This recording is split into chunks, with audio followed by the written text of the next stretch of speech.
She doesn't even have Sega. She's such a troglodyte. This is the Science Fiction Rating System, the podcast that aims to rank every science fiction film from 1 to infinity, 3 films at a time. My name's Sam Draper, and I'm joined as ever by Chris Redding. Hello, how's it going? I'm good, thank you. How are you? Yeah, not too bad. Ready to rate? I'm ready to rate. Cool. And Alex Humphrey. Hi there. I've got beer this time, not just water. Oh, what you got? Yeah, I've got a Duff beer. The legendary. I don't start booze until the second programme. Oh, okay. That's like me. I've got squash for the first programme, then UK water. IPA for second one. Nah. Straight on the hard stuff. Straight into the hard stuff. Straight on the Fair Duff. enough. So this week is Dino Week, but before we get to that, we've got breaking news. Wow. Yes. Controversial breaking news. It's been a rough ride this week in the world of science fiction rating system. It's nearly split the camp apart. Yeah. So basically, we're taking the first 3 films out of the list. What? Oh, sorry. I did know. Bum bum bum. So this is because not the top 3, the first 3 we rated. the first 3 we filmed. So way back Episode 1. I'll put a little clip in here. Jurassic Park's still one, right? We got a year. Other people's opinions are irrelevant. Someone pointed out to me that we didn't actually rewatch the films for that. And so We were really young. fair. We were unprofessional. We were just, it was all shits and giggles at that point. Now it's Exactly. serious. Well, it was essentially a pilot, and we thought we'd just talk about meant to films we use. know really well. Yeah. Yeah. But yeah, so because of that, and because films didn't really get a fair shake, Sam hadn't even watched Independence Day, so I think if he watched it... He'd never seen it, ever in his life. No, That's never. what I heard. You need to watch it at least 50 times, I think, to be up to my level of appreciation. At one point, but that's now cast into the future of pods, somewhere in the distance, some anniversary or some event that'll happen. Yeah. Jurassic Park, Independence Day, and I forgot what the third film was. Oh, Star Wars: A New Hope have been cast from the list. So we are back to 36 films, and this won't happen again because now everything's on a level playing field, as level as it can be in this sort of setup. But so, just for clarification, I'll just do the top 10 now. The new top 10, how it looks now. New top 10.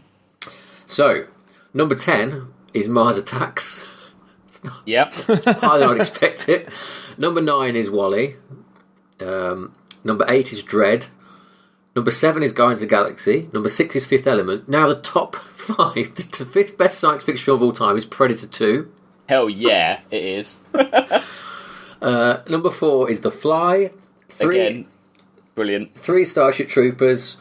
2 Ghost in the Shell, much to Chris's displeasure. And number 1 is Aliens, which it was anyway, so the number 1's not changed. But so we're just recalibrating. That is a pretty crazy top 10. It is, yeah. It's a lot more exciting now, I think. But yeah, it'll be forgotten in a few weeks, except for by the historians of this podcast who will call it. They'll be pre. Yeah, the original timeline. We're now in the alternate timeline. We're in an alternate timeline. Well, it is Dinosaur Week, so we've had an extinction level event on our list. We've wiped those films out. Episode 1 has been destroyed of Science Fiction Rating System. Yeah. Yeah, maybe the fact that we're putting The Lost World on before Jurassic Park is insane. It's brilliant. It also means that we keep up the streak of having only one from each franchise, because we've had 2 Star Wars and 2 Jurassic Parks this week, wouldn't we? But we've now stopped that. So, anyway, that's always to say. Oh no, one other thing. Sad news today. Slightly science fiction related. George Romero has died. Yeah, very sad. And also Martin Landau, who in some science fiction films, but probably his best role I've seen is in Ed Wood, where he plays Bela Lugosi, and he is fantastic in that film. Yeah. Yes, so rest in peace to them, and we'll see them in the future of our timeline where they're not dead. or not. Perhaps actually, if we hadn't changed the list, they'd still be alive. Oh my god. Maybe we switched the timeline where those two were dead. It's our fault. Damn it. I hope that George Romero comes back from the dead. More blood... Go on. I was just going to say, surely Romero, he'll want to come back from the dead. I don't think he's actually dead. What's going on? What? Say your bit again. Say your joke. Tell your joke. I just said I would have thought George Romero's going to come back from the dead, surely.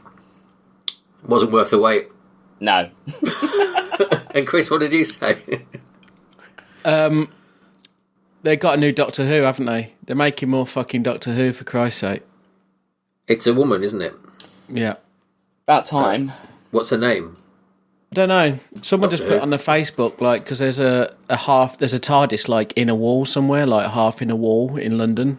Like, as if it's, like, teleported halfway into the bricks. Is that like a sexist joke about her not being able to drive? I think that's what someone just put on. I was like, right. Fucking hell. Right. Okay. Damn you.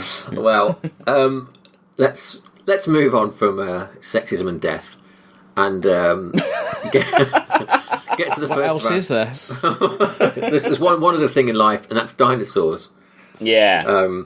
Let's get to our first film, the second Jurassic Park film, Lost World: Jurassic Park, which is a weird title, isn't it? Like a back-to-front title. Isn't it because they were just going to call it Lost World, but people thought that they thought that people would just think it was a remake of The Lost World. So they had to shove Jurassic Park in there. I think the original script was just Lost World, but the marketing people were like, oh no, everyone will get confused. So that's why they put it on. That would make sense. Yeah. Is it weird it's not Jurassic Park, The Lost World? That's what I mean, yeah. Yeah. But that's, yeah. Yeah. So directed by Steven Spielberg, as was the original, and a screenplay by David, I can even say his name, Coep? Yeah. Cop. Whatever. David something or other, who also wrote the original Jurassic Park. So, Chris watches this probably weekly. I've seen it quite recently. Alex, you've not seen it since the cinema, is that right? No, not since the cinema. How do you feel coming back to it? It was interesting. It was very interesting. I enjoyed it. I liked it. I thought it's very entertaining. It gives you more dinosaurs, which is what you want. You want more dinosaurs, and you get more dinosaurs, and that's good. I think perhaps if you analyse it very deeply, it kind of falls apart a bit. I think that maybe basically, the setup is a real cliche of like, oh, it's all over. Oh, it's not over. We had another island. We didn't tell you about it. That's a bit... And it's just, to me, it's kind of running along, and I got to about... It's literally 30 minutes in when they're all on the island, and they've all kind of met up, and you're kind of getting introduced to characters, and you found stupid Jeff Goldblum's kid is stowed away, which is really annoying. And to me, at that point, I was thinking, if it carries on like this, because I couldn't remember it, I was like, if it carries on like this film's terrible, because it's completely unravelling, because you've got, like, it's just all these cliches. It's a scientific discovery, a reluctant hero, ragtag group, lady in peril, the rush to get ready, the locals are all scared. Do you know what I mean? It's really, really, like, stale. It's a really old-fashioned concept. It's a lot like The Lost World. Well, it's a lot like... Yeah, I guess. It's a lot like King Kong, isn't it? Yeah, it's basically I guess. King Kong. But it's kind of inexcusable at that point by Steven Spielberg. But my point is, thankfully, half an hour in, InGen turn up, start bagging dinosaurs, start shooting things. You get Pete Postlethwaite, who's just an amazing character. And it kind of, without that change-up, I think actually the film wouldn't work. And it's kind of just good that he just changed it up like that, because it kind of kept me like, oh, okay, right, I'm back on board now. Because I think kept how it was, it would have run out of steam very, very quickly. Yeah, I agree with that. I think there's a lot more to enjoy in the InGen characters than in the Jeff Goldblum's crew. Like, Jeff Goldblum's good, Julianne Moore's all right, Vince Vaughn's terrible. His character... And the guy doesn't really do much. No, well, and Vince Vaughn's character... Vince Vaughn, as an actor, just plays Vince Vaughn, and you can't really have Vince Vaughn playing Vince Vaughn and then alongside Goldblum being Goldblum. It kind of doesn't work. You can only have one of them. And also, his character, they just kind of throw in things like, oh, he's an activist, oh, he's a this, oh, he's a that. And he never does the things, he just You get told about it. He's just a bit. I think that should have been something that could have been. He sets the dinosaurs free because he goes off target and does exactly what he says he was. It feels. Maybe what point it's the casting. Of him not doing what he says is it particularly that you're? He's like a Swiss Army knife character, isn't he? Though? Yeah, like he's a photographer, and then he's a plot. He feels like a plot device. Yeah. He just feels like he's there to serve the plot to go forward. I think some more interesting casting with that character, a better actor. That would have been a really interesting character, but it just feels like I think needs to happen. Because I think it's also written. He is written as a plot mover. Like he doesn't really have any meaningful relations with anybody else, does he? Like no, there's no like link. He's not even in the end. Than, he's not even there at the end. He doesn't even bother to turn up. Not great. Chris, you're a fan. Yeah, I liked it when it originally came out. I remember when it came out, and because I was like super into Jurassic Park, and again for the same reasons as Alex, like it's a bit of a shame. It's this whole like second island thing, but that's in the book, so I'm not sure. Well, the book that was written for the film, though, yeah, like it was written, as a sequel, So that's kind of a shame, I think, because I just don't see the point in having a second island, but. Yeah, anyway. It's a bit silly. Especially when all they're doing is going back to get specimens. Like, why couldn't you do that on the first island? Yeah. Because there could have been bits to that other island we never saw. And anyway. Yeah. I agree with some respects with the characters. I kind of think Jeff Goldblum's character is like a different character. He doesn't... is not... What's his name? Ian Malcolm is a different person. Yeah, he is. Yeah, definitely. Like he's like you wouldn't trust him with anything in the first one, and now he's actually the main. Well, I mean, I guess they try and sell that with the idea that like he's changed since he came back from the island, doesn't he? I suppose. Yeah. But no, I agree that like he's lost. There's a really like almost creepy edge to his character in Jurassic Park, isn't there? He's he's the cool greaser dude, and he's trying to get Laura Dern, and then he's on morphine and stuff like that, and he's just like a normal sort of action hero, isn't he? In this one, but there's a little bit of gold. I don't know what the story is, whether like Sam Neill and Laura Dern didn't want to do the second one or hadn't signed up for the second one. I don't know what the sort of how that played out. But it seems to me like, why would you choose for Ian Malcolm to be the main character of the second one? I think it's because he wasn't in the first one as much as this, and they did just really like the character and like Goldblum. They wanted a bigger role for him in the sequel. Like it wasn't...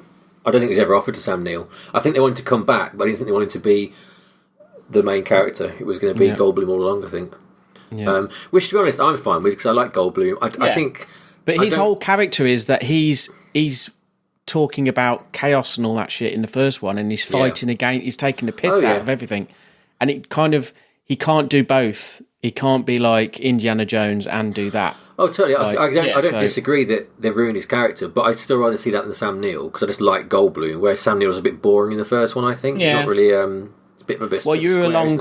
Sam Neill is that what's that character called? Alan Grant is based on the real dinosaur guy who is the main sort of he works with the filmmakers. Anyway, so the audience is along with him, and it's the awe and the spectacle of the first one because you're there seeing it which is why you don't need written in the book, do you? Because the sequel obviously works in a different way, and it's weird because Spielberg doesn't normally do sequels, right? He's not known for sequels. No. But you kind of have to because the guy that was going to do it was the guy that was directed Jumanji, wasn't it? And he couldn't really do it, so I think Spielberg was either let it go or take it over himself. Oh, right, I think. I know that. Yeah. Oh, okay. Yeah. I mean, it's definitely... I know what you mean, like, in some ways it just doesn't work because you've already had the shock and awe moments from the first one.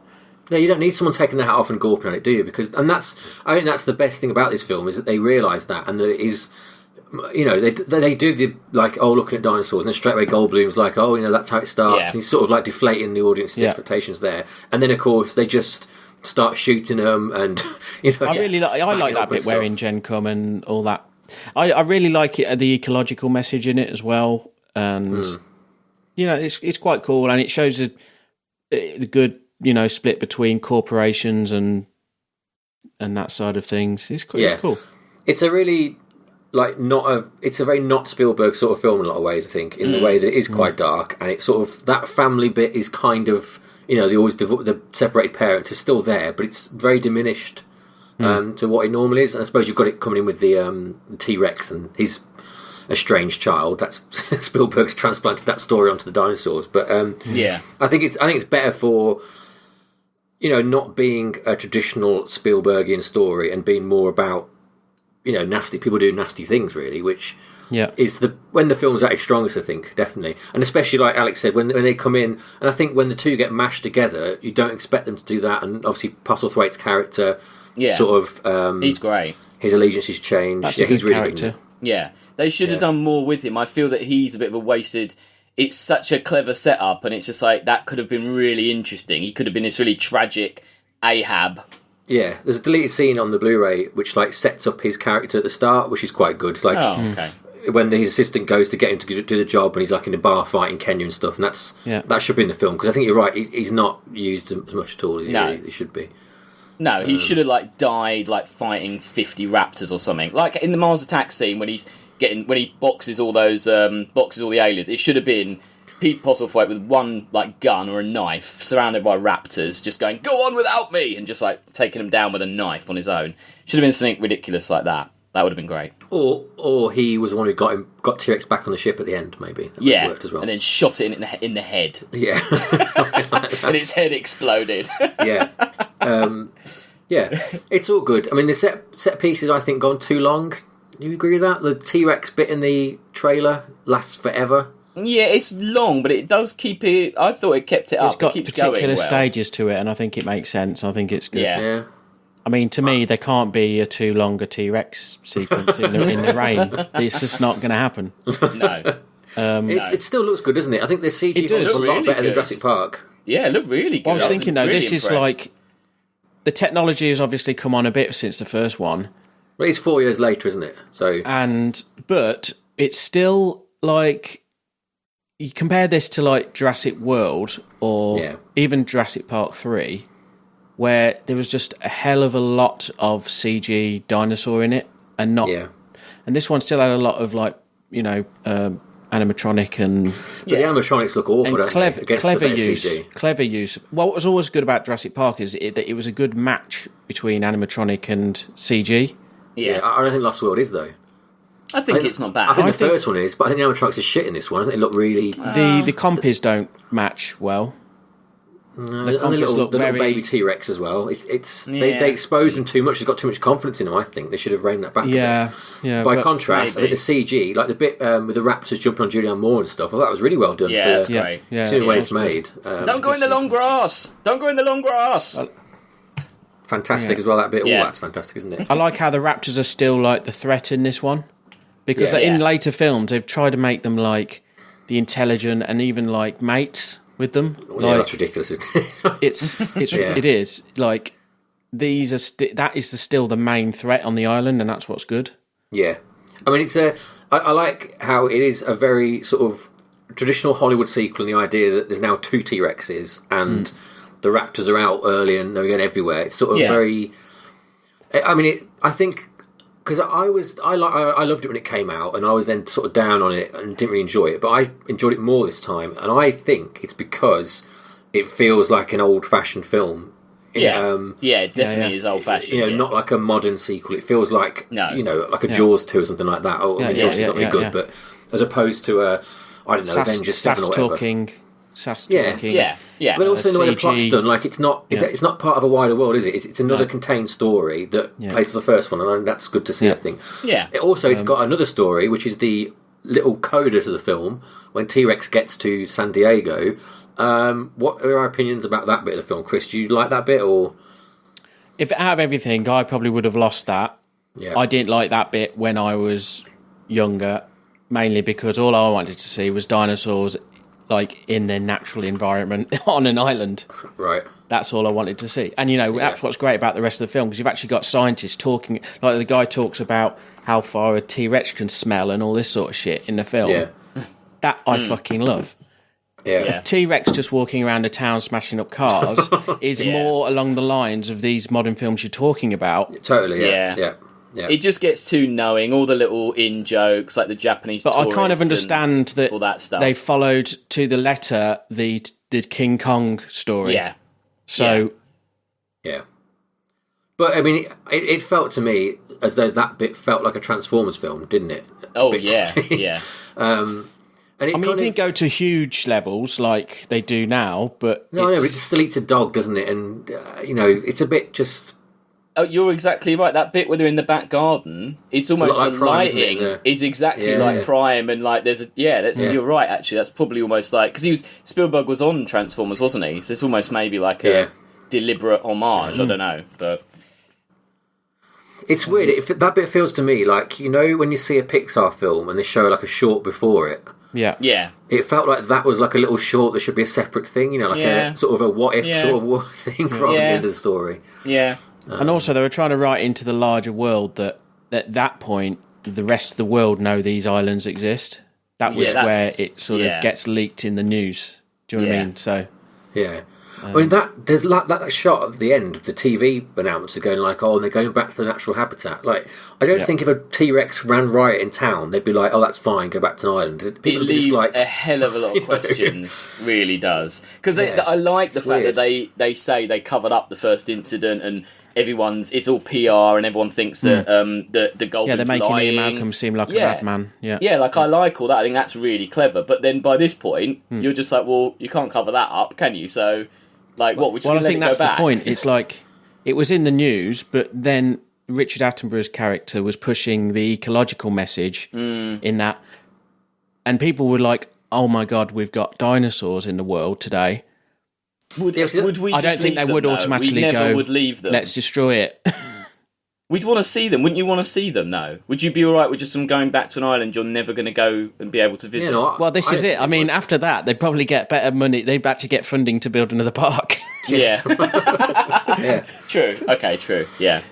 Maybe. Yeah. I don't know. I read that Spielberg wasn't happy. Did you read the quote that he said about making the film? No. He said, "I beat myself up, growing more and more impatient with myself. It made me wistful about doing a talking picture, because sometimes I got the feeling I was just making this big silent raw movie. I found myself saying, is that all there is? It's not enough for me." That's what he said about making this film. So, I think, a bit worrying. He obviously didn't have a good time making it. Yeah. It's a bit, I wonder what that's about. I don't know. I wonder why. Just all the upping of the action, maybe? I don't know. But it's like Boo Hoo. You invented the Raw movie. Yeah. Fucking hell. Yeah. Yeah.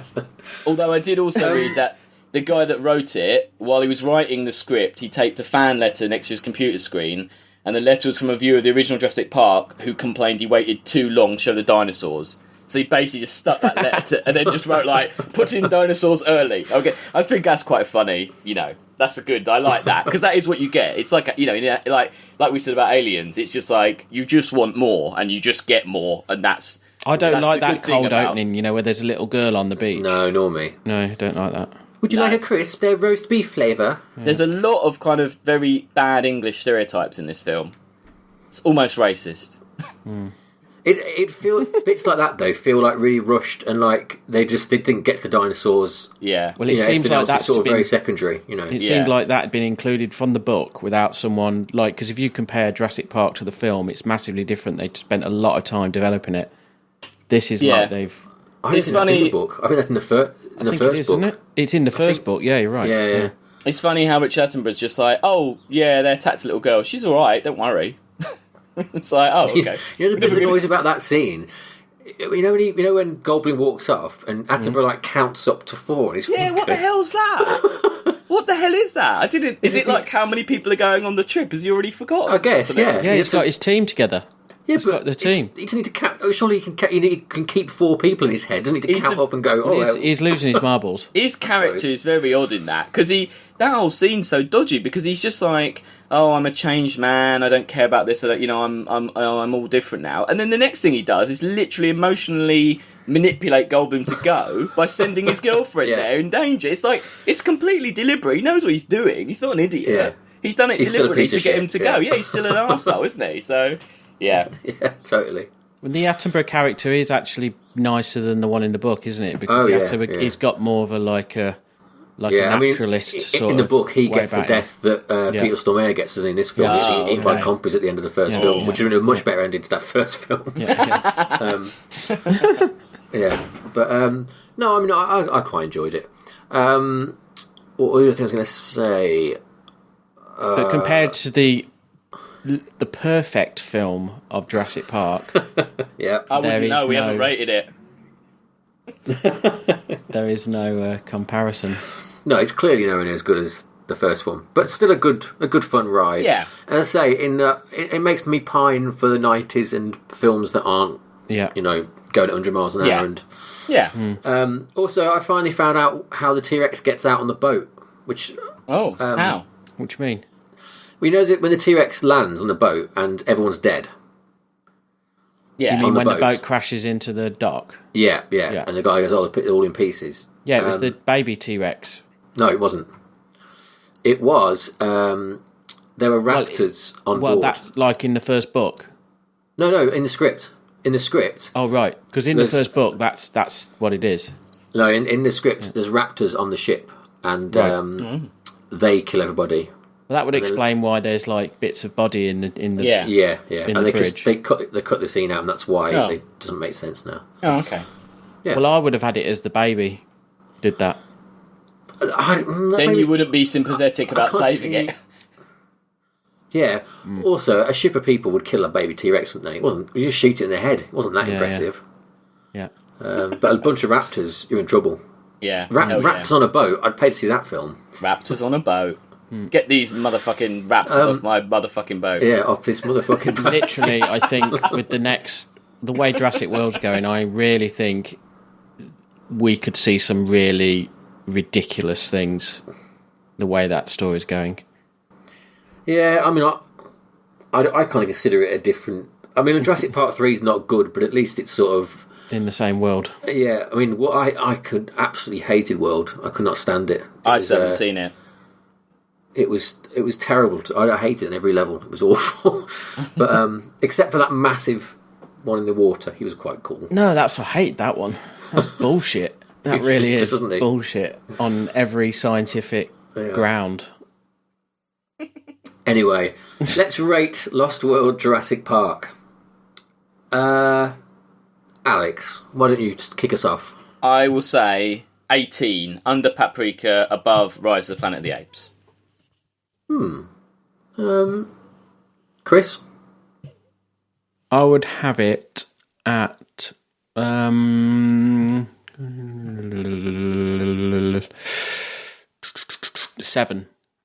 7? No.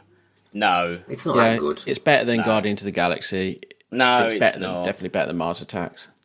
No, it's not better than Dread. I don't agree with that. No, it's a good film. I enjoy it. It's great. No. Yeah, it's a good film, but they're all good films. I'd watch it more than most of these on here. I think I'd put it at 15 because I think it's better than Pacific Rim. Oh, no. I think everything above that, I don't know. I could see an argument. I don't know, it's kind of weird because you've got that run there of Her, Silent Running and Eternal Sunshine, which are very different films, aren't they? Yeah. It's like a block of like, you go either side. Well, of these, artistically speaking, they're all really distinct and of their own. This struggles because it is a sequel as well. Remember, so yeah, exactly. Yeah, that's why I think it's low because it is a lot of the ideas. I'd accept 15. Yeah. Yeah. I think lower, but if it's a consensus, then I'll have to go. It's definitely better. Pacific Rim is the problem with what you've been talking about. Paprika. You've been talking why this is better than most films now is because Pacific Rim is running around smashing things up, and this didn't do that. Yeah, but so is Guardians of the Galaxy, and that's a lot higher up. Although I guess there is more to Guardians of the Galaxy than that, isn't there? Yeah, I don't know. That's a comic, that's like, I don't know. I mean, I obviously... It was, I think it's way better than Pacific Rim. Right, well, fine. I will lose this battle and give it 15. I mean, Chris said 7 and you said 17, so you got closer. I said 18. Said. Sorry, 18. I said 18. Sorry. I didn't really dig my heels in, but 15 it is. because I know JP's going straight to the top. Yeah. That is. They're showing that outdoors at a stately home up here in August. If you fancy it, Chris. Yeah. Nice. I've got a feeling it might be the next.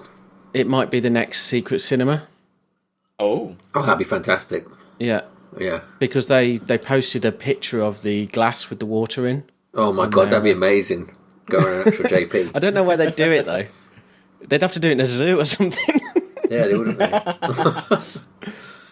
Okay, so the first film's in. Lost World at 15. Is that Spielberg's first film? It is now, isn't it? Yeah, because his other first film's gone out. Right.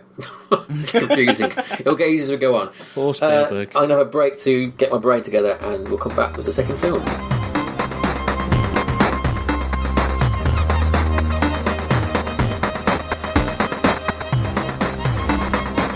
I would go on that island. I know there's no fences, but I would go on that island. You'd just get killed, though, wouldn't you? You'd get killed, yeah. Yeah, I know. I just stick to the outskirts. I wouldn't go to the centre. I'd just. Oh right, yeah. There's a really funny IMDb trivia. Is Steven Spielberg and John Williams felt that the score of the film needed to be slightly different to what you heard in the original film because it was a remote island chain. They added drums and bongos. I love the way that's written. That might be true, but that's written in such a kind of shit way. That's IMDb trivia for you. I can see, like... Yeah, Spielberg going in to see John Williams going, so, John, the idea is we're going to another island, but it's more remote. Let me stop you right there, Stephen. And he just goes over to his bongos. Yeah, there you go. Done. That's why you're the best, John. Job done.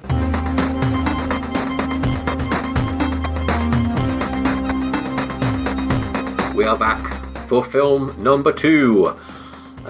This is the oldest film to go in the list by quite some way. From 1959, directed by Henry Levin, it is Journey to the Centre of the Earth. Written and produced by Charles Brackett from the book by Jules Verne. Not in black and white, as I thought. No. Actually, produced by the one... Go on, sorry. I was just going to say, interesting, you know how you found it so hard to find a trailer? Yes. Well, ironically, I got an email from Eureka Entertainment about 3 days ago, and this is coming out. Journey to the Centre of the Earth is coming out on Blu-ray, a 4K restoration.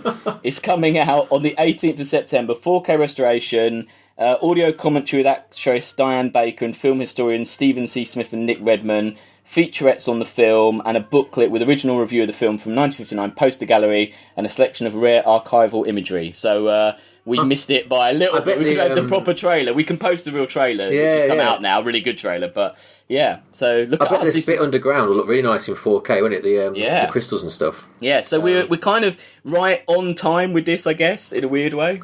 Yeah, brilliant. Yeah, we are. Yeah, accidentally. So this is an old film. Let's start with you, Chris. Have you seen it before? I hadn't, no. But I'd seen Around the World in 80 Days a few times. I think for some reason Nat, over the years, has got more television play. It's a better film. But yeah. What do you think of this, then?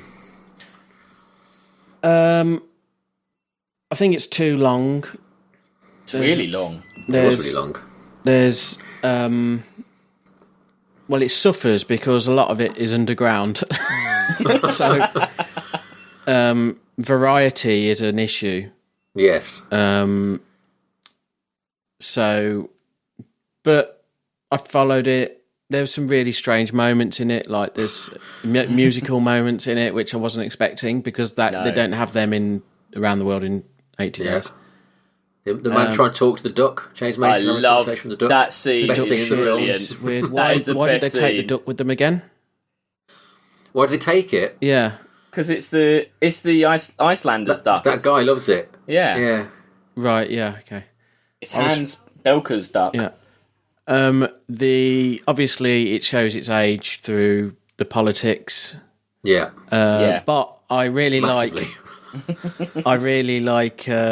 And that's what I like about these like Victorian stories is like how it's guys like in it. No, I like the.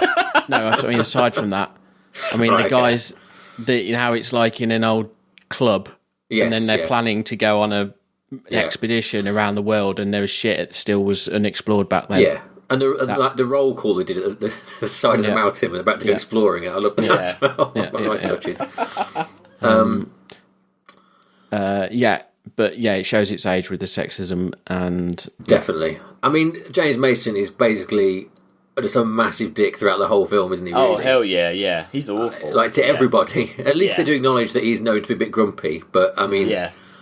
I mean, he's just terrible to everyone all the time.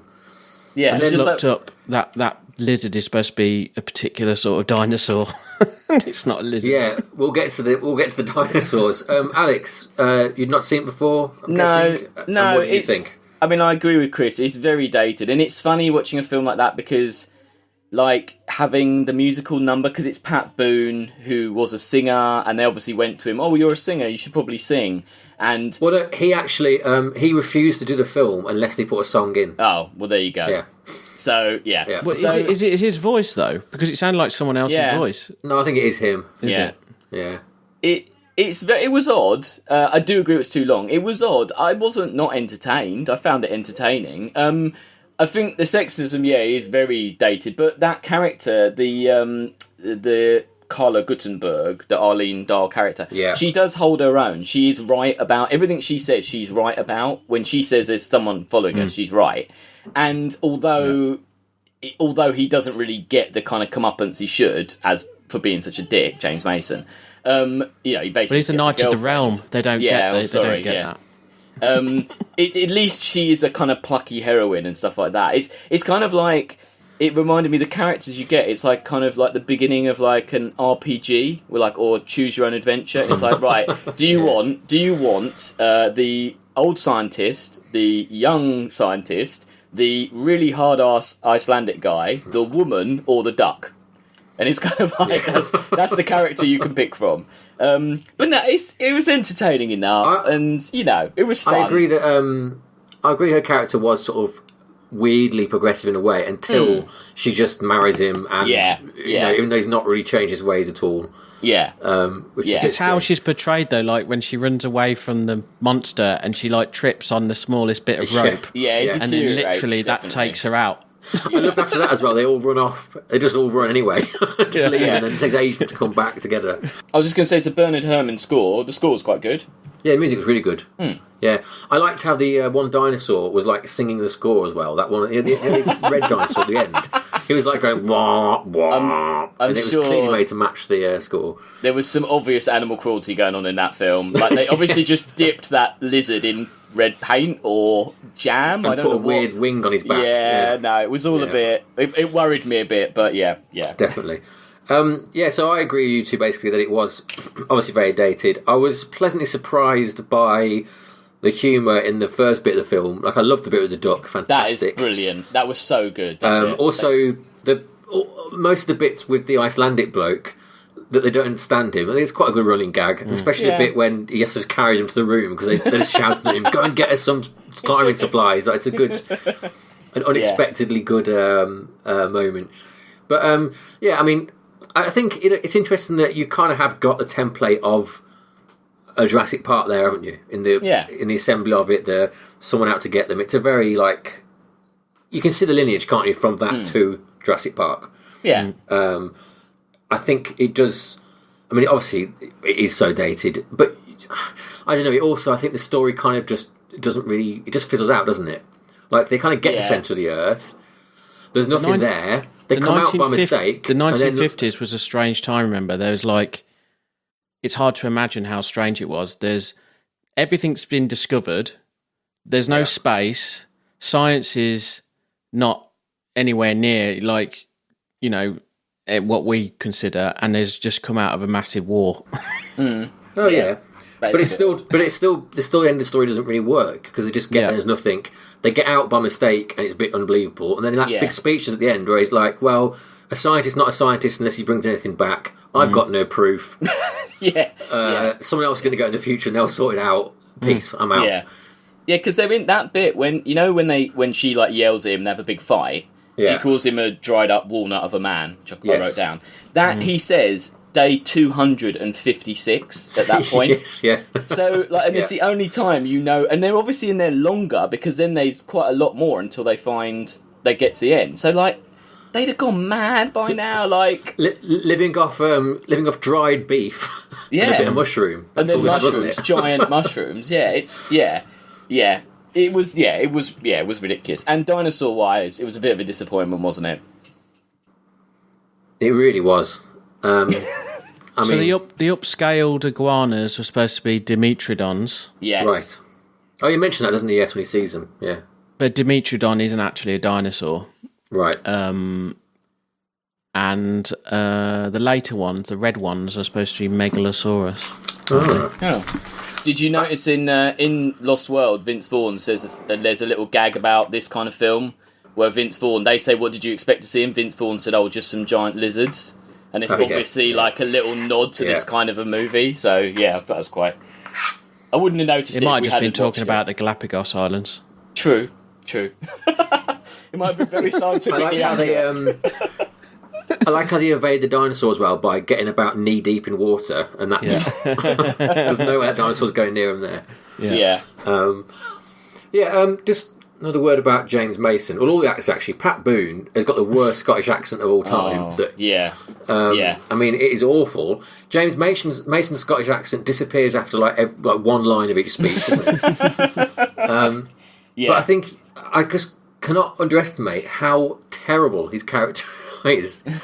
You know, when he finds that other explorer dead, he's like, well, that's karma, isn't he? He's like, well, this in the room, and then he's like, oh yeah, this world, Sam. It's a different world. Well, I know, but it's still not good. Well, it's not, because the Icelandic guy takes his hat off, doesn't he? And then James Mason goes, oh, we should give him some respect. We'll do a minute's silence. 20 seconds later, he's like combing shit out of the dead man's beard. Yeah. And then going off doing another fucking experiment. You know, it's... And then he ends up banging his wife. Yeah. No, he's a pretty roguish character. Yeah. And he's basically the kind of hero, isn't he? Really. It's kind of... he's the... Yeah. I thought it was oddly modern the way they deliberately get Pat Boone to strip off so that he's in like weird cut-off jean shorts and no top. Yeah. And then he's like the man's slave for quite a while, isn't he? And it's a bit like... You know... It feels really odd, that scene. Like he's like, well, that is weird, my man is dead. You will be my man for a while. Like it's all... It's a bit weird. It gets a bit weirdly sexual. It's a bit odd, that bit. It all gets a bit weird.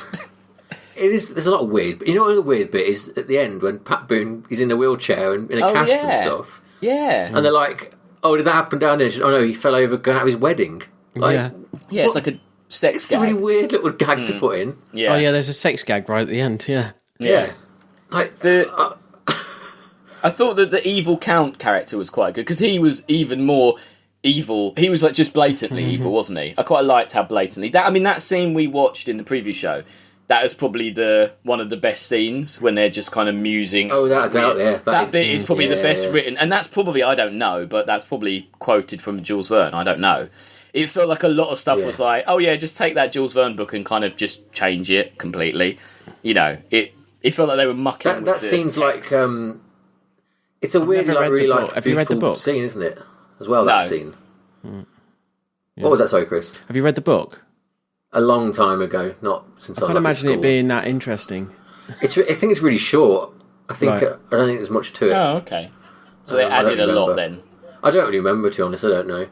I mean, really, not much happens in this film, does it? Really, they just sort of go down a hole, find some diamonds, find some. This is what you have to do back then. This is This is early science fiction. You know, the final frontier they have to imagine is underground. Like, it's ridiculous. It is like you say, though, it's such an anticlimax when they get there and all their gold gets ripped off them and they're like, oh, we must be here, and then they're like, oh, okay, and then they just sail back. It is let's get out. It's really odd that that's what you've built up to, a kind of storm where your gold gets snatched off you and then that's the end. Because they can't even plant anything. Yeah, that's what I'm about to say. They can't even prove. They can't even leave something there to say it was us. We were here, even. Can they? Yeah. It's so odd. And then they throw all that Atlantis stuff in that feels kind of a bit bolted on. Oh, I forgot that. Yeah, that's all the Atlantis stuff feels weirdly like, oh, we kind of need a climax and a way out, a really easy way out. You know, in a was it asbestos? They're all going to die of asbestos poisoning. Yeah, why is he that asbestos bit? I had to rewind that bit and go, what? Yeah, it's weird. That model is terrible. You can see the tiny... Do you know how long it would take the average person to walk to the centre of the Earth? Including, like, having rests. You can do this sleeping. with pi and shit, can't you? No, I just Googled it. Oh, okay. Tell us. Have a guess. 55 days. Oh, so why did it take 256 to get about halfway? They're idiots. What, without the aid of gravity? Just on a stroll, yeah. Right. And to get back out from the middle, if you were falling, it would take 45 minutes. Wow. Yeah. So that ending is accurate. If there's a hole in through the middle of the Earth, it'd take 45 minutes to get to Australia, wouldn't it? Because you'd fall through the middle and then straight back out. Yeah. Like there you go. That terrible film. So they could have done it in real time. That's yeah, they could have done, yeah. It just makes you wonder what they're doing for 265 days, you know. What the hell was going on? What's taking so long? Eating mushrooms. They went off on a massive mushroom binge. And they're on a trip. Yeah. It's all a hallucination. Yeah, they were hallucinating like massive lizards. They were probably actually just lying on the floor and they were normal sized lizards, that whole scene. Yeah. Alright, let's rank it, shall we? I'll go first this time. I think this should go... I think it should go 23. Below Edge of Tomorrow and above Hunger Games. Because it was alright. I'd watch it again, probably. But I wouldn't watch anything else below that again. Chris? 35. Oof. Because we're talking...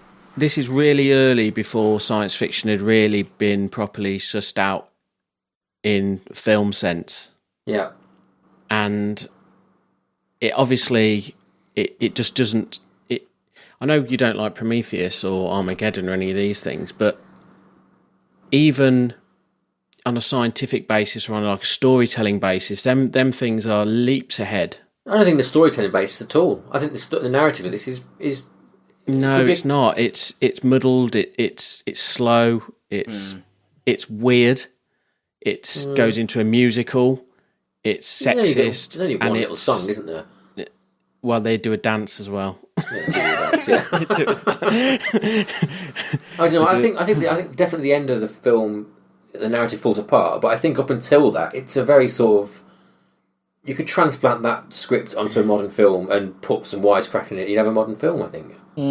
There was one with wasn't there one Fraser. with Brendan Fraser. Yeah, with Will Ferrell recently, where he did it's called Land of the Lost or something like that. Oh right, I don't know. Yeah. Alex, where would you put it in the list? I would put it underneath Universal Soldier Return. So 32. That's what. Yeah. So yeah, quite low. I'm with. It was all right, but I'm kind of with Chrissy. It's not. It's the other stuff. I think is better. It was just through no fault of its own. It's just flawed because of it's early. That's all. But it's still watchable though. You know, those films aren't watchable down there. Prometheus is watchable. The Martian's watchable. Ender's Game's watchable. Flash Gordon's watchable. Flash Gordon. I'd put it below Flash Gordon. Ender's Game. Flash Gordon's got the same problems. Below Flash Gordon, and that's fucking 30 years after. Yeah. But below Flash Gordon is lower than you've already said, Sam. So you need to rethink. Yeah, I know. Saying. I'm trying to compromise. I'm trying to compromise with you. Yeah. Is it better than Spaceballs? I don't think so. No. So under Spaceballs, is it better than Ender's Game? Yes. It's clearly better than Ender's Game. Ender's Game was fucking terrible. Not guaranteed. It is. I don't think it's better than Mission to Mars, though, so that's why I've put it where I have. No, it's 35, which is also because flawed. Divergent, Transformers, and Scanner Darkly are like just toxic tut compared to everything else, and it's better than Armageddon. It probably is better than Armageddon. You'd rather watch Armageddon than that? Yes. No, not in a million years. It's people walking in a hole for most of it. Yeah, but it's not though, because it's like the dialogue's good. You know, they're talking, and it's like the funny bits with the duck and things. Yeah, and it builds up nicely. Like, there's a lot more to it. But it's true. There's like actual like actors doing. There's James Mason doing actual acting, whereas in Armageddon, just a lot of quick cuts and Bobby fucking nonsense. How about under safety not There's guaranteed? a lot of good cast in Armageddon. Like, you can't knock Armageddon for its cast and performances. So You can for the performances. Bruce Willis is terrible in Armageddon. no, he's not. Yeah, he is awful. Yeah, no, he's like just mumbles his way through No, it. it's awful. No, he's awful. Armageddon's awful. He's terrible. I don't know why you like Armageddon so much at all. It's terrible. No, yeah. Under safety not It guaranteed. is terrible, Sam. but it's. What did you say? You said that Alex is 32. I said, yeah, under the Universal Soldier, because I love Universal Soldier: The Return. Come on. What about 31? Because Universal Soldier was... that and Armageddon are absolutely abysmal. So under Mission to Mars. You can't put a James Mason film below bloody Jean-Claude Van Damme in the straight-to-video sequel to fucking Universal Soldier. You said, what would you watch again? I would watch Universal Soldier again. But okay, under Mission to Mars is what you're saying, yeah? Well, I guess because then none of us are happy. Because yeah, no one's happy. Yeah, that's fine. That's fine. No, that's the motto of this list, isn't it? Really, no one's happy. Yeah. All right, Joint Centre of the Earth joint list at 31. But hey, you can all go buy the Blu-ray, find out for yourself. You might not have the same opinion as us. Yeah. Out in September. I'm sure it'll look amazing. I'm sure it'll look way better than the version we rented from Blockbusters together. I think the version I watched was actually quite good. Yeah. Yeah, it was good. I thought it held up quite well. Yeah, it would look even been all cleaned up. The restorations, they're Eureka's. Is it Colour Vision? Is that what it's called? The thing? What's it called? Techno Colour or something. Yeah. Also, the production company was called Cougar Mooga Film. Yeah, I saw that. Yeah. That's pretty good, isn't it? Yeah. Cougar Mooga, what are they doing now? Anyway, right, we've got one more film to go. So hold on, don't turn the podcast off yet, because it's going to be a good one.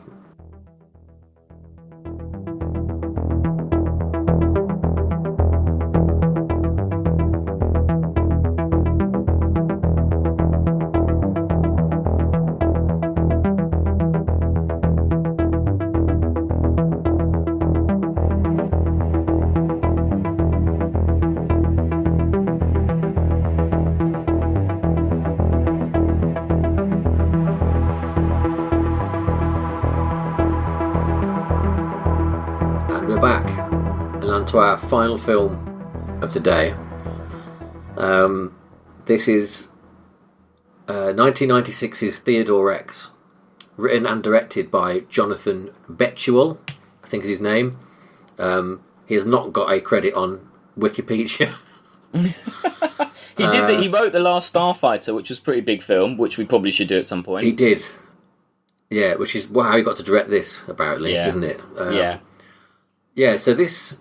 I'll start this time, as I was the main advocate for this. This was an odd film in the sense that it was completely terrible, and it wasn't even very funny terrible. It was just a car crash from start to finish. Yeah. Where at every stage you just thought, why? Why is this happening? What? Why are you watching it, or why are you? Well, that as well. But why? In terms of everything, in terms of the plot, they don't really explain much of what's going on. No. For instance, did you know that the city's a grid-shaped city? Did you know that? They keep calling it the Grid, it's a Tron sequel or something. Oh, that's what they meant by that, was it? Yeah, it's literally a grid, and there's meant to be coloured zones to it. I've only learnt this from reading the essay I linked last time about it. The whole thing. I don't know where to start really, because it's just so. It's such a mess of a film, isn't it? It's just like. I mean, the weird from the start. It's kind of strange in that it starts with an opening crawl that has bullet points on it. I appreciate it. Yeah, in which they spoil what would have been the only sort of plot point as to who the real villain is by telling you straight out, this is the villain's name, this is his plan. So when he turns up, you're like, that's the villain. Even though the script... I mean, I guess if that didn't give it away, the villain's, office is this, sort of... what's his name, the guy on Inspector Gadget? Claw? Oh, yeah. It's like evil lair. Dr. Claw. Dr. Claw, yeah. And at the centre of it all is Whoopi Goldberg, who, as we mentioned last time, was only here... was there under duress. Due to litigation, which is clear because she could not give a shit. And she's a professional, though. She gets through it. Do you know what I mean? I think she did all right. It made me appreciate her more than I ever have before. I think some scenes she's more engaged than others. Yeah, is a polite way of saying it.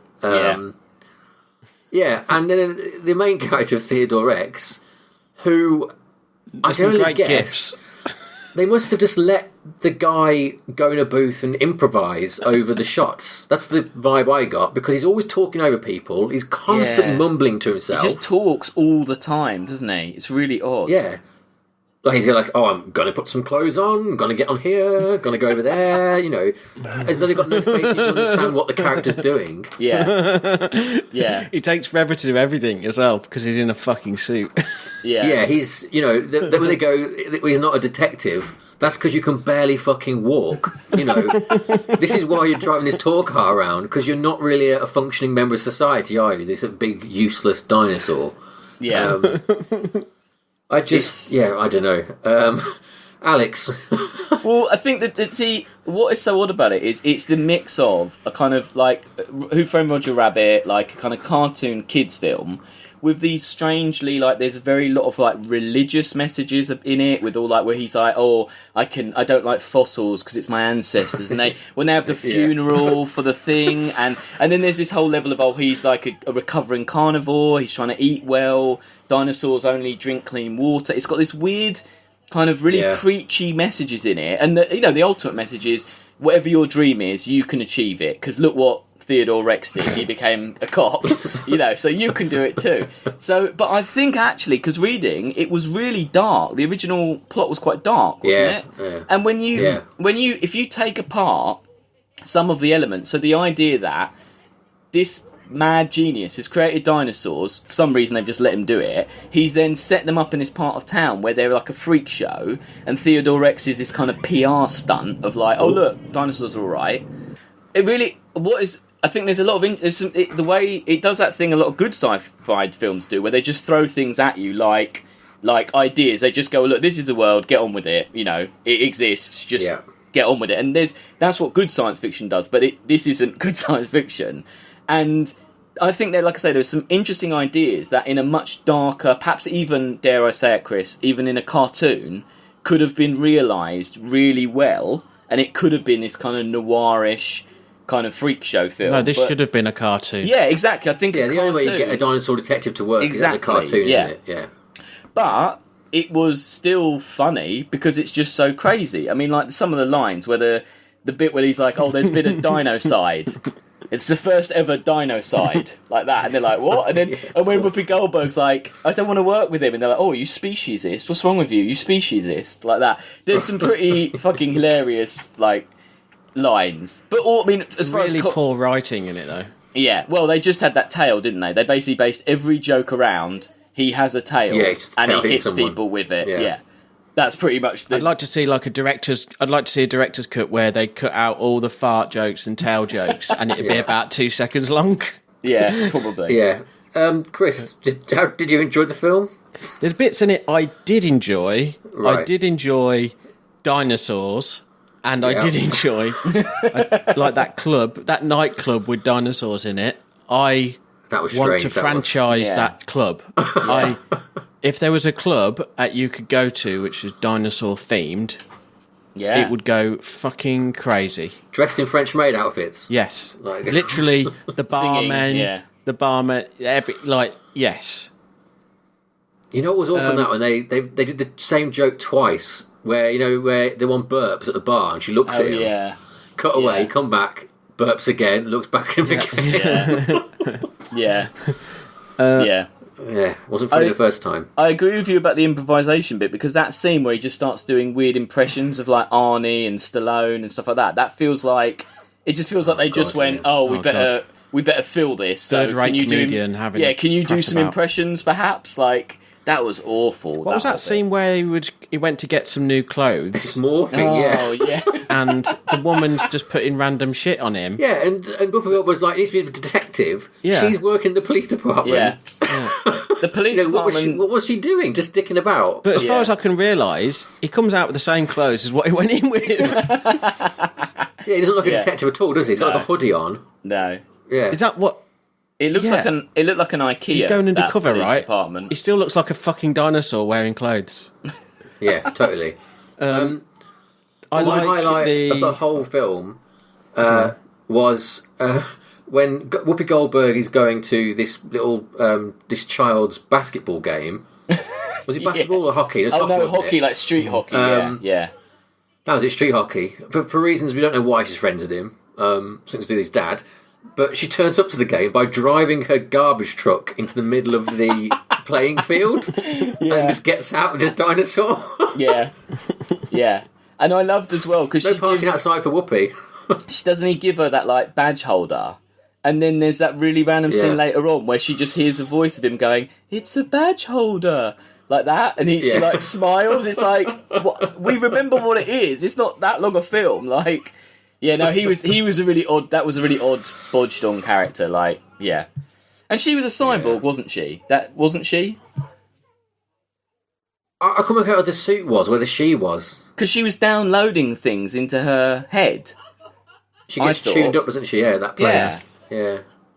It was. They mentioned that a few times.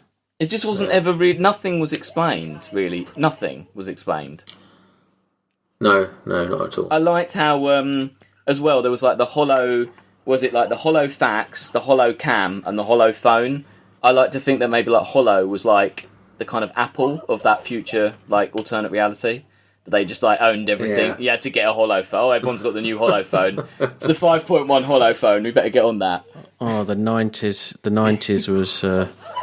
So, I mean, basically, the long and short of it is the sets look quite expensive at times because I think it was the most expensive, like... Was it the most expensive thing? Time. Yeah. Anyway, $35 million it cost to make. Anyway, long and short of it is, if it wasn't for Jurassic Park and how popular dinosaurs were in 93, this wouldn't have been made in 95. So we got Jurassic Park to blame for this. Well, actually, also, weirdly enough, you know the way that it is the dinosaur from Dinosaurs?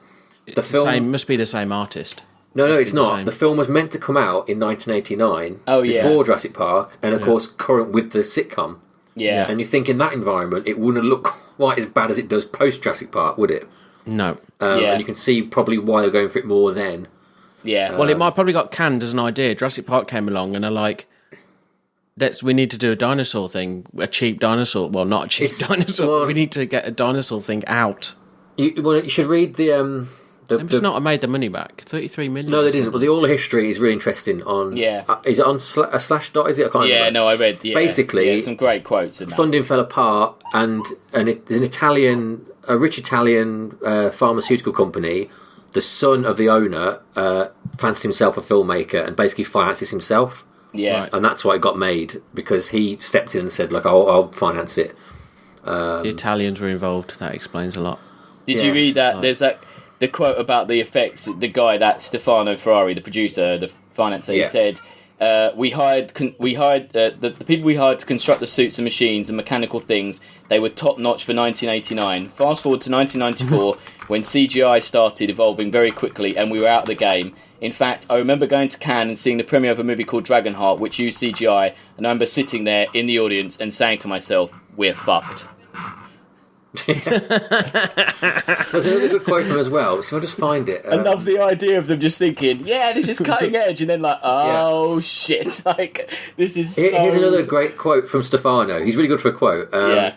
If this film had made hundreds of millions of dollars, then most likely all this would have been forgotten, is in like the way it was made. But the fact that the film was a failure obviously augments that and makes all the things I'm talking about to you a central piece. But even so, that does not take away from the fact the film was an actual piece of shit. I love it. Yeah. Yeah. It's mad. Yeah.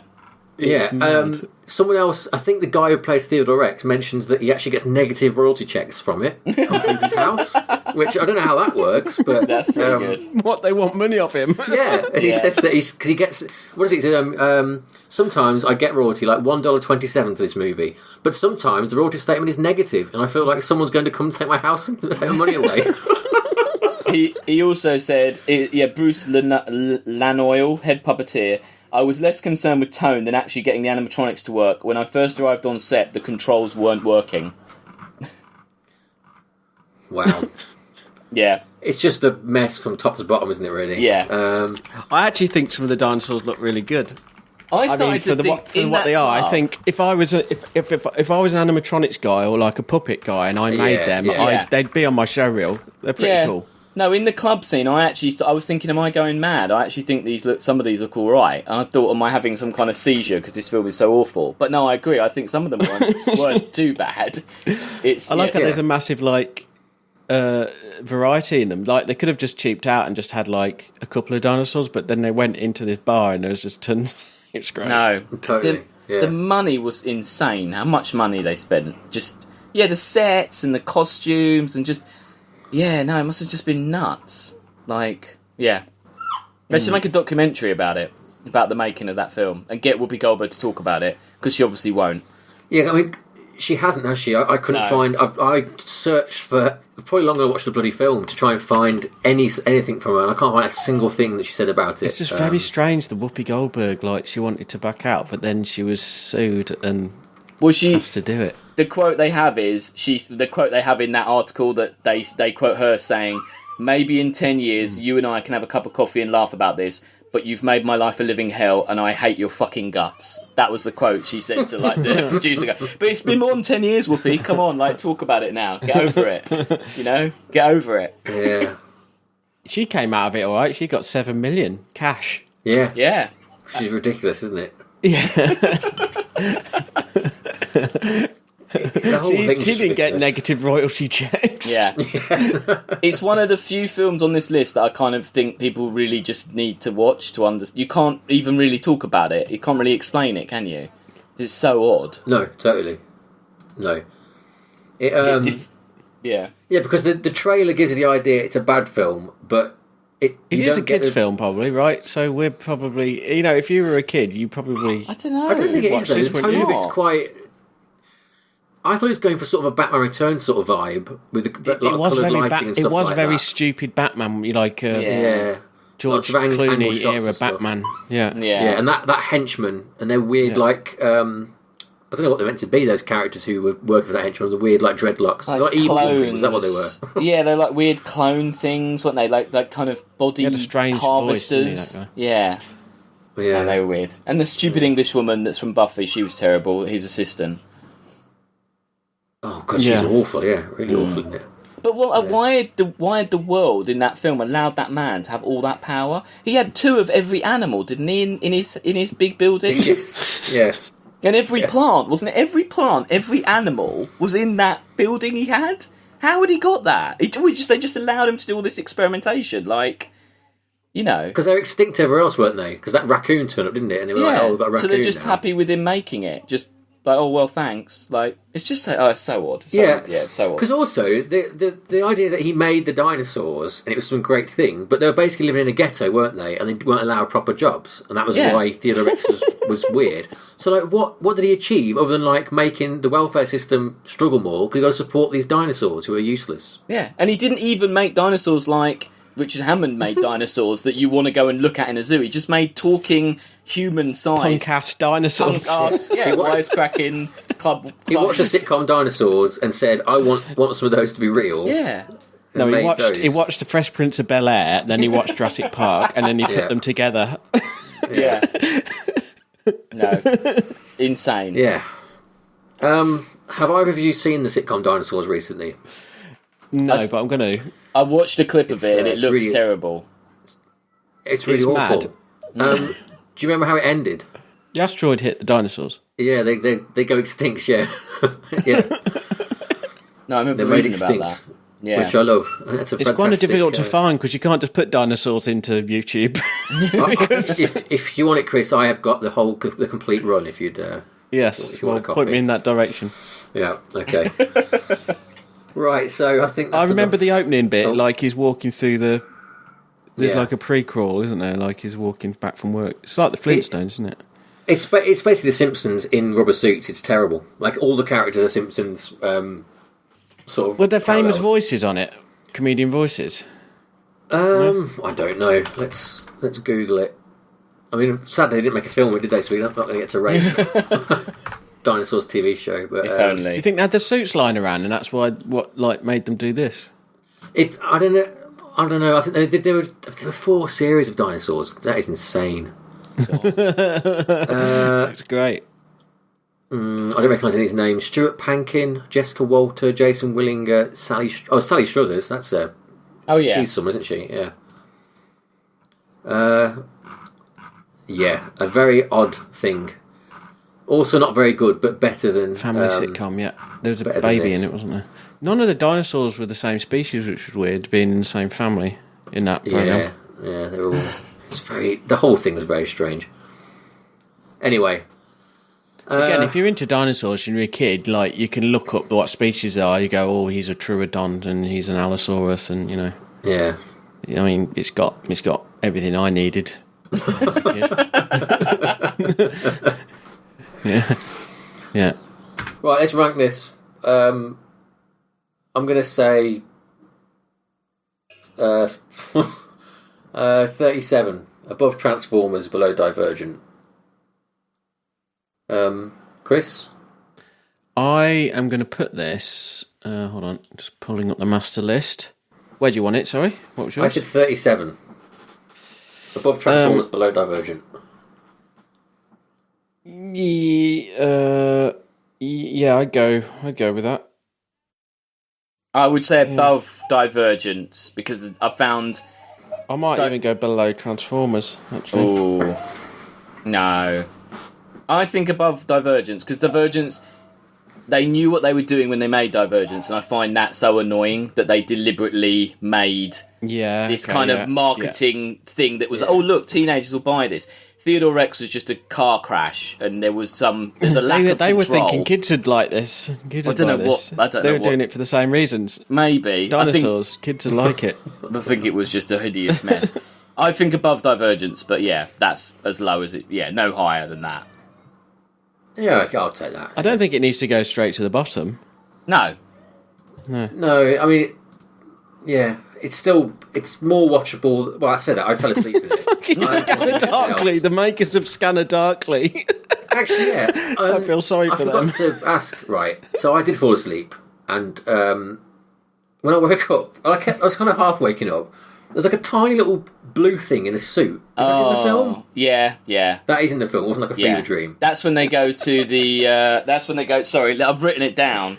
Where is... I've got it in my notes. What was that thing? It's in the Ninja District. Do you transcribe the whole film? Well, with Alex, Theodore... with Theodore Rex, you're not going to get the quotes, are you? So I had to write them down. So that's true. It's when they go and see the toy maker, who is Dragon Tail Dead Storage Company, somewhere in the Ninja Zone.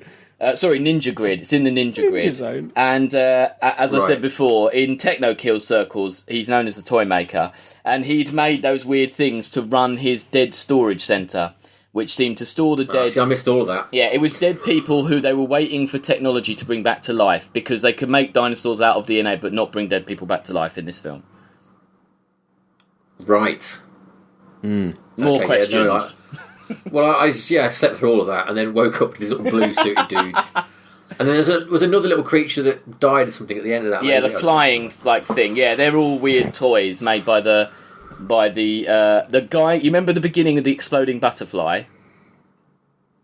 Yeah. Yeah, so that was the exploding butterfly was made by the toy maker in the Ninja Grid, and they tracked down. Right. Yes, I remember that bit. So that was their way of finding out who the baddie was, because they didn't read the opening crawl with the bullet points like we did. Yeah, I'm with you. Right. No one else is. I mean, that's enough for this week. If you want to get in touch, First of all, say where that was. So we put Theodore Rex in at number 36. We have put Lost World in at number 15, and we have put Journey to the Centre of the Earth in at number 31. So we're back up to 39 films again. So considerably worse films than the ones we took off. Correct. Yeah. But rated fairly, and that's what it's about. Yes. Even if you did fall asleep, which technically means we should all watch Theodore Rex again. Yes. That's true. Fuck you. Thanks, Sam. That's my master plan all along, that was. Right. If you'd like to get in touch, we are at sciencefictionratingsystem.com. Our email address is sciencefictionratingsystem@gmail.com. You can comment on the website. How did that correspondence go with that guy who was in Afghanistan? We've heard nothing more, I'm afraid. He's not. Let me just check again, but I think all communication has been cut off. Let me just check. That's a shame, because that sounded promising. No, sadly, no stuff. I have some people have been in touch actually this week and had said nice things. Nothing to broadcast, I don't think. Okay. Nothing broadcastable. No, here's a string of expletives that too rude for this podcast. Yeah. But yeah, so get in touch there. We're on Twitter on SF Rating System, and Alex is doing a great job of putting some alternative posters there you can have a look at. Along with the good stuff. We're on Instagram at Science Fiction Rating System, and we'll have a Facebook page soon. So I'm going to do one because people keep saying I should do one, so I'm going to do one. But for now, we're all going to do one. Well, what's next week, though? What's next week? Oh, sorry, yes. So next week... Well, Alex, why don't you tell the people at home? Next week, we're going back in time, not to the time of the dinosaurs, but to the time of 1987. So it's 1987 movies. We'll have a preview show. I've been tasked to do a quiz, which I'm quite excited about. Yeah. So, yeah. What films will they be? So many great films came out that year. What could they be? We'd like to hear what... There are a lot of good films. Yeah.